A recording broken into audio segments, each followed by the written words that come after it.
I am dying to know about reuniting with Mimi on this. Whoa. Completely different material. So was there any side of her that you saw in this movie She that you became a didn't monster expect? on this. No, it's exactly the same as you would expect. I mean, it's that thing of, the family broke up for the show, and then very shortly thereafter, I got to see her again, which was wonderful. And how was it working with Felicity? Because she is just a powerhouse in this movie, and in particular, her courtroom speech. I still can't get over it. It's a monster. It's like, it's the Mount Everest of speeches. And we were all very curious to see, because we shot that later in the movie, and we were curious to see how the hell because none of us would have wanted to do that speech. And man, she just banged it right out of the park. She nailed it. What's it like for you while she's performing that speech? Are you all just actually sitting in there? Are they capturing that from multiple angles where you don't have to be there? No, we were all there. It was supposed to be shot, I think, in 4 days, and I think we did it in half the time because she never once went up, forgot her lines, flubbed.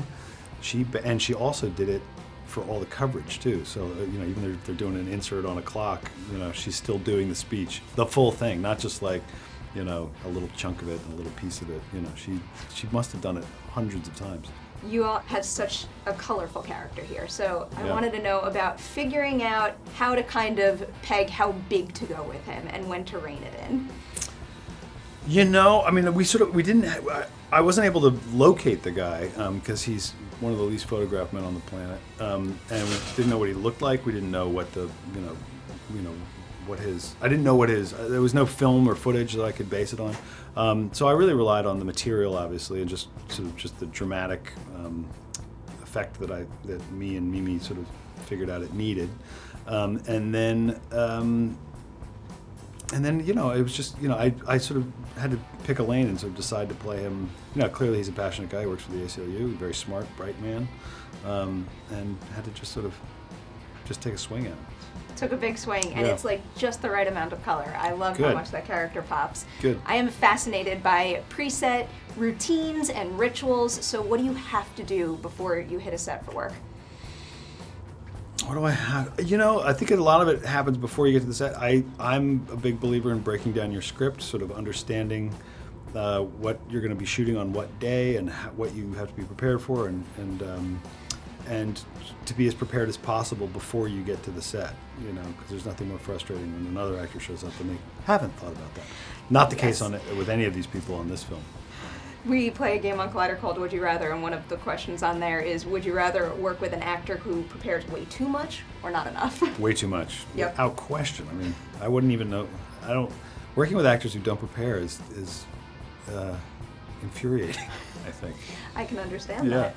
This is a movie that is going to make a big difference for a lot of people out there, and personally, it definitely inspired me to remember, stick to what you know, what you believe in, what you love, and keep fighting for it. So having made this movie and essentially lived in it for the entire shooting process, is there anything you took away from the experience that you found really inspiring? Maybe something that you I've wouldn't had have expected. the pleasure of seeing Mimi work for a long time now, and she's always been very inspiring. I keep looking for the connective tissue between her and Ruth Bader Ginsburg, because there is connective tissue. She is a woman who, with enormous talents, who I think was unfairly sort of kicked out of Hollywood after a film didn't perform as well. Where I don't think a man would have been kicked out, but through hard work and also doing some things that she didn't necessarily want to do, was able to sort of get back into it. It's a disappointment because she could have made some wonderful films that we'll never see because that time is gone. Ruth Bader Ginsburg is similar in that she spent a lot of years not practicing law because she couldn't get hired. Now, I don't know how she could have beat being in the Supreme Court. She could have maybe gotten there 20 years sooner, but I think it's both women are a lesson, and that's in the working of it, and in the story of Ruth Bader Ginsburg, are a lesson in just keep working at what you do. One step is a step, 10 steps are 10 steps, and just keep and work hard, and nothing will be handed to you. You have to sometimes go get it. That was my takeaway. That was beautifully said.